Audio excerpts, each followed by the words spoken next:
დღესაც ჩვენი ქვეყანა ისევ იმ საფრთხის წინაშე დგას, რაც 104 წლის წინ ჰქონდა ამ ქვეყანას.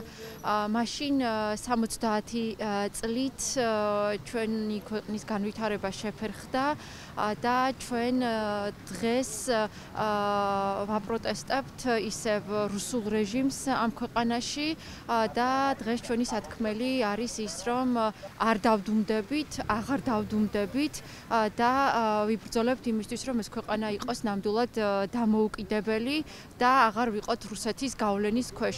სწორედ ამას ვითხოვთ, ეს არის ჩვენი მთავარი მოთხოვნაც და ეს არის ჩვენი პროტესტის მთავარი მიზეზი. დღევანდელი დღით ჩვენ გვინდა ჩვენ მოსახლეობას, ახალციხის მკვიდრებს შევახსენოთ, რა მოხდა 1921 წელს საქართველოში, ჩვენი დუმილით, ჩვენი წინაპრების დუმილით, როგორ დავკარგეთ დამოუკიდებლობა და როგორ მოგვადგა ცელით სიკვდილი ნამდვილად და რამდენი წლები ჩვენი სახელმწიფომ ვეღარ გაიხარა ამ აუბედითი თარიღის შემდეგ. ჩვენ გვინდა რომ ჩვენ მოსახლეობას ასევე შევახსენოთ ის, რომ თუ არ ვიფხიზლებთ, თუ არ გამოვალთ და ჩვენს სათქმეს ხვალ-ახლა არ ვიტყვით, ჩვენი ქვეყანა ამ ეტაპზე მიდის იმ გზისკენ, რა გზაც უკვე გავიარეთ. და არ ამგონია ეს იყოს რაიმე სარგებლის მომტანი ჩვენი ქვეყნისთვის, პირიქით კიდე დავკარგავთ უამრავ წელს, კიდე დავკარგავთ განვითარების წელს, დავკარგავთ ასევე წინსვლის წელს და გავხდებით რუსეთის გუბერნია. სამწუხაროდ ეხლა გვაქვს ისეთი ნიშნები, რომ ისე ვიქცევით, რომ რუსეთის საქებარი ვხდებით, რაც უკვე იმაზე მიუნიშნებს, რომ რაღაც მიანიშნებს, რომ ვართ რა რაღაცა დაკავშირებული რუსეთთან. 25 თებერვალი ჩვენი საქართველოს ისტორიის ძალიან ტრაგიკული დღეა და არასოდეს დავივიწყებთ. სამწუხაროდ დღესაც გრძელდება რუსეთის ოკუპაცია, მაგრამ აი ჩვენი სიმტკიცით, ჩვენი ერთობით, ჩვენ აუცილებლად გავიმარჯვებთ, აღარ დაუშვებთ საქართველოს გარუსებას. დღევანდელი დღე არის ერთ-ერთი უმძიმესი დღე საქართველოს უახლეს ისტორიაში.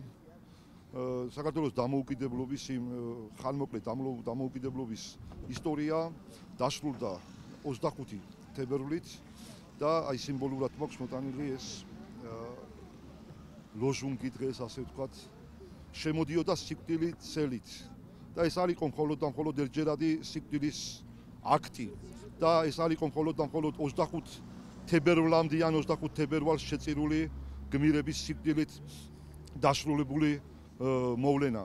ეს იყო 70 წლიანი სიკვდილის ქრონიკა, რომელსაც ძალიან ბევრი მამულიშვილის შეეწირა 70 წლის განმავლობაში და იმ 70 წელმაც წლის მერეც არ დასრულებულა ის მსხვერპლი, რასაც ჩვენ წირავთ იმ ურჩხულის, იმ ოკუპანტის იმ მიზნებს და ინტერესებს და დღემდე ეწირებიან მას ჩვენი მამულიშვილები და ჩვენი გმირები. მე დღეს იმიტომ დგავარ აქ, რომ 1921 წელი არ დაბრუნდეს საქართველოში. გვახსოვს ყველას ის წლები და მე აღარ მინდა იმ საბჭოთა კავშირში დაბრუნდე და ეგ ევროპის დროშაც მაქვს მოკიდილი და მინდა რომ მე ჩემი მომავალი ჩვენი საქართველო იყოს ევროპაში, წინ ევროპისკენ. დღევანდელი დღე მით უმეტეს მნიშვნელოვანია, რომ 21 წელში მოხდა საბჭოთა ოკუპაცია და რაღაც მსგავსი სუნი დგას ეხლაც. ამიტომ მნიშვნელოვანია, რომ ეს გაპროტესტდეს და რაღაც პოზიცია დაფიქსირდეს. ზოგადად ქვეყანაში შექმნილ სიტუაციაზე შემიძლია ვთქვა, რომ ეს აქციები და ხალხის გამოძახილი არის გულწრფელი პროტესტი, რაც მოდის. მაგრამ ამ გულწრფელ პროტესტს ჭირდება რაღაცა კალაპოტი, რომელი კალაპოტიც უნდა შექმნას ოპოზიციურმა პარტიებმა და ეს ოპოზიციური პარტიები, ჩემი აზრით, ვერ არიან მოწოდების სიმაღლეზე. ხელისუფლება რაც არის, ეს ცხადია. მოცემულობაა და ყველაფერს აკეთებენ ძალაუფლების შესანარჩუნებლად, მაგრამ აქედან ჭირდება რაღაცა გეგმა, რაღაცა ხედვა, რაღაცა შეთანხმება, ლაპარაკი როგორც მინიმუმ ერთმანეთში და რაღაცა პროპაგანდების ჭიდილი აღარ არის საჭირო და რაღაც უნდა გამოვიდეთ ამ წრიდან. მგონი ესეთი უღმერთო, უბრალოდ გაუნაწილებელი და ღმერთისაგან დაწეული ღმერთო, მოგვიმართეთ